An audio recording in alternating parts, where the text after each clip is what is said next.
Bonsoir et merci de rejoindre nous sur Saïd TV pour ce journal. Tout de suite, les titres à la une. Le gouvernement mauritanien renforce la législation contre la fraude sur l'électricité. C'est le sens d'un projet de loi adopté ce soir par l'Assemblée nationale.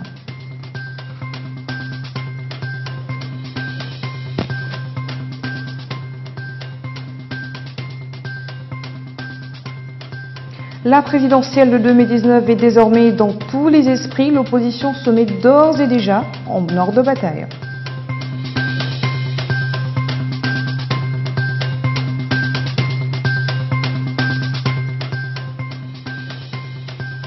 Une nuit de silence à la mémoire des migrants mauritaniens disparus en mer. L'association des ressortissants du Guidi Maha appelle les jeunes à ne plus risquer leur vie pour un avenir incertain. Voilà pour les titres, merci de vous joindre à nous. L'Assemblée nationale a adopté ce soir le projet de loi relatif à la définition des conditions de qualification, de constatation et de répression des contraventions à la réglementation relative à l'électricité. Le projet de loi englobe notamment la revente, la cession non autorisée à la manipulation frauduleuse, des installations de transport, distribution, de comptage d'énergie électrique, et des appareils de réglage de puissance. Dans les grandes villes mauritaniennes, notamment à Nouakchott, le vol de l'énergie électrique est monnaie courante. Ce projet de loi adopté introduit de nouvelles dispositions de nature à renforcer la législation pénale mauritanienne, permettant ainsi la mise en place d'un dispositif mieux adapté à la répression du prélèvement illicite de l'électricité. Je vous le disais en titre, la présidentielle de 2019 est désormais dans tous les esprits, plus d'hantise d'un troisième mandat. L'opposition se met en ordre de bataille, mais jusqu'à quand? Le microcosme politique national est en ébullition. Reportage signé CRSI-TP. Qui pour succéder à Mohamed Ould Abdelaziz ou qui pour le remplacer? Au rendez-vous de l'opposition et de la majorité, les urnes de 2019 dévoileront les noms de nouvelles personnalités. À une compétition sans Mohamed Ould Abdelaziz déterminé à respecter les règles fixées par la Constitution, l'on s'attend à ce que les partisans du président de la République se rangent derrière une personnalité charismatique.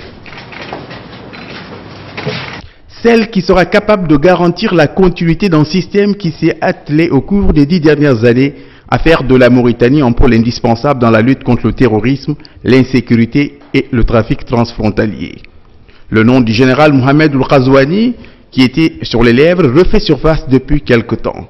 Un dauphin probable du chef de l'État pour maintenir le cap d'un engagement dans le G5 Sahel et la stabilité d'une Mauritanie à l'horizon des exploitations du gaz et du pétrole avec des partenaires tels que Total, Cosmos et British Petroleum.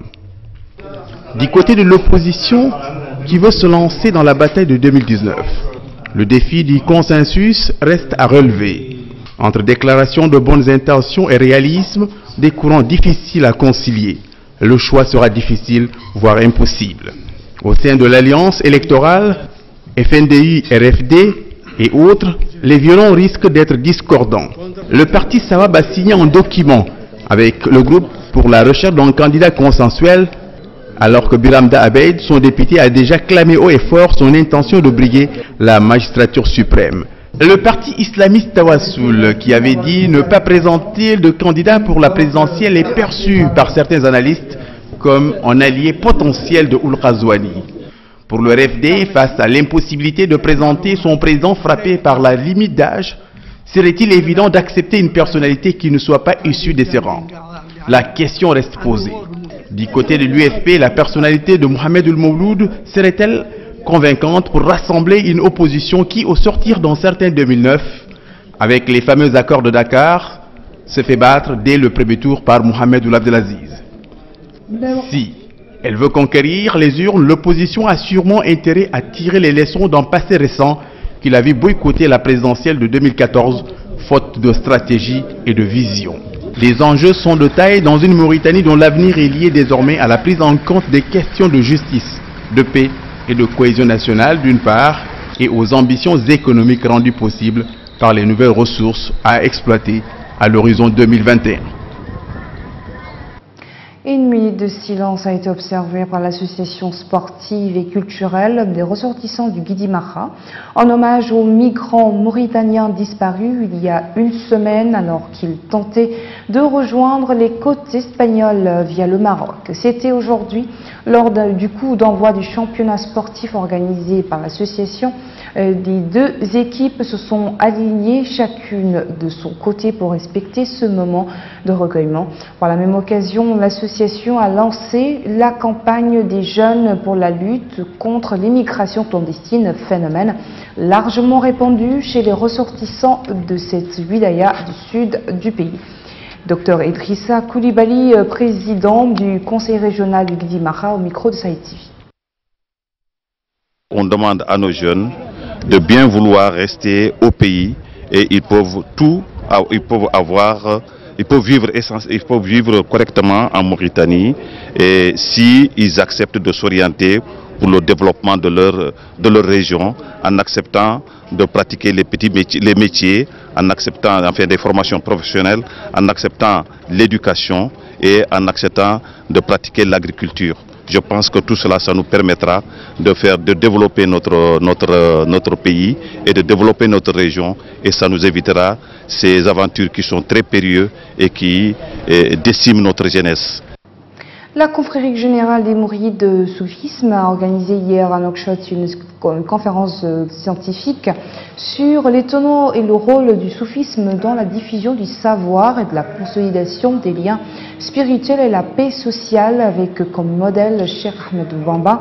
Supervisant l'événement, le ministre des Affaires islamiques et de l'enseignement originel Ahmed Wahid Daoud a déclaré que l'Oumma islamique a aujourd'hui besoin, plus que tout autre moment, de s'inspirer des comportements inculqués par le soufisme en matière d'éducation des générations, de probité dans l'ajustement et l'abstinence de tout acte nocif. Au nom de la confrérie générale des Mourides, Mohamed El-Béchir Bagué a souligné la solidité des relations fraternelles unissant la Mauritanie et le Sénégal et appelé au renforcement des relations spirituelles compte tenu de ses retombées sur le renforcement du tissu social et vulgariser en son sein le savoir et la tolérance.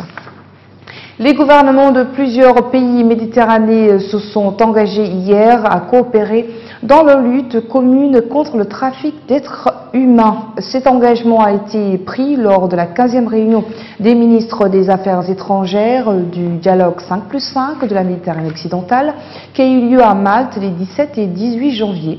La déclaration adoptée lors de la réunion intitulée « Travailler ensemble, un avenir durable pour la Méditerranée occidentale » repose sur 3 grands thèmes généraux, le développement durable, la jeunesse et la migration et la mobilité. Les ministres ont procédé à un échange de vues sur les défis rencontrés en Méditerranée ainsi que sur leurs préoccupations mutuelles concernant la situation en Libye. Suite à la confirmation de l'arrêt de la Cour d'appel par la Cour suprême, le député Khalifa Ababakar Sall est radié de la liste des députés. Pour les partisans du maire déchu qui soutiennent que la condamnation n'est pas encore définitive, cette décision est une violation de la Constitution. Un récit signé Hamaoula Djagana. Avec cette radiation, Khalifa Sall perd tous ses mandats électifs. Fin août, il avait été révoqué de son poste de maire de Dakar par décret présidentiel à la suite de la confirmation en appel de sa condamnation à 5 ans de prison pour faux en écriture, entre autres accusations.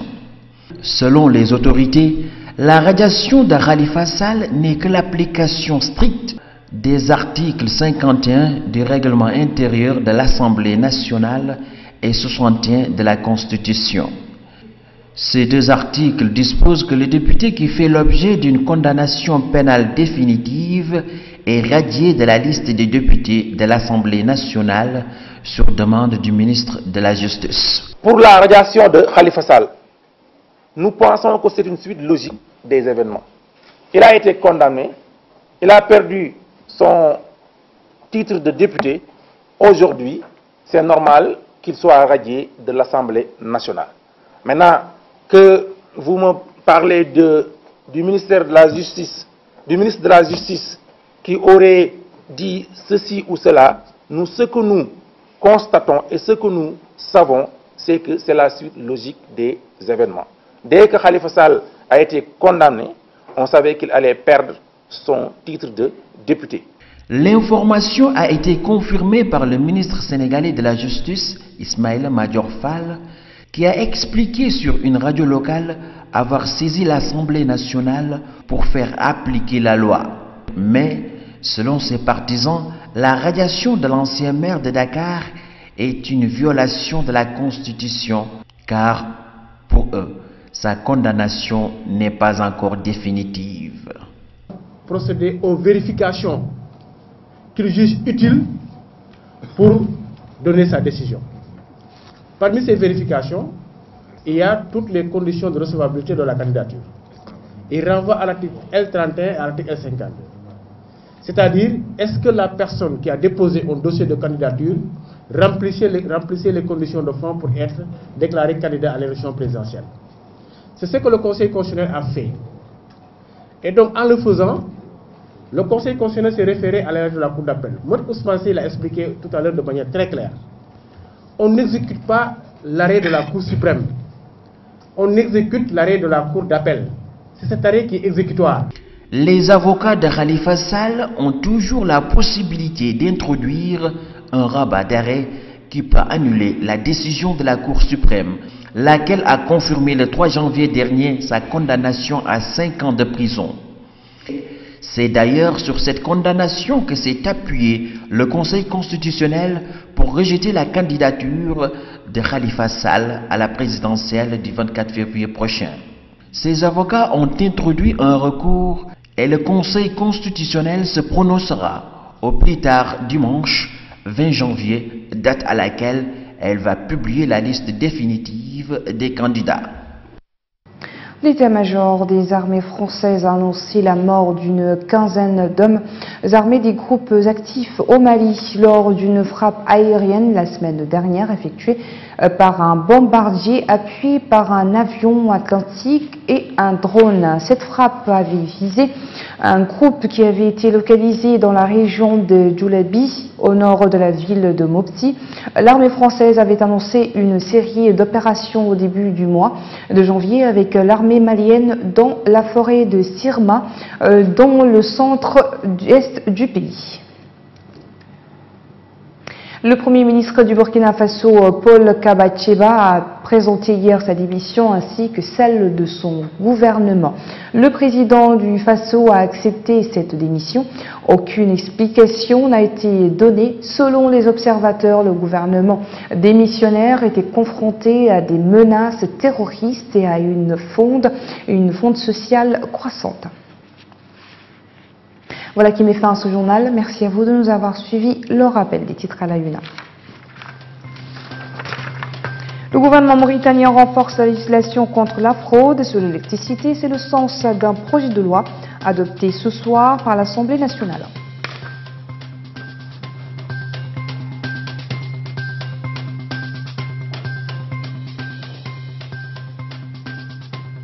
La présidentielle de 2019 est désormais dans tous les esprits. L'opposition se met d'ores et déjà en ordre de bataille.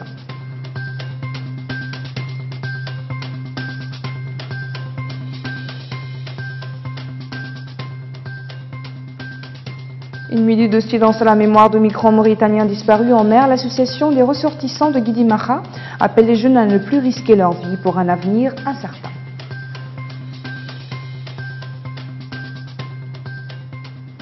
Voilà, c'était votre rendez-vous d'information sur Sahel TV. Bonsoir.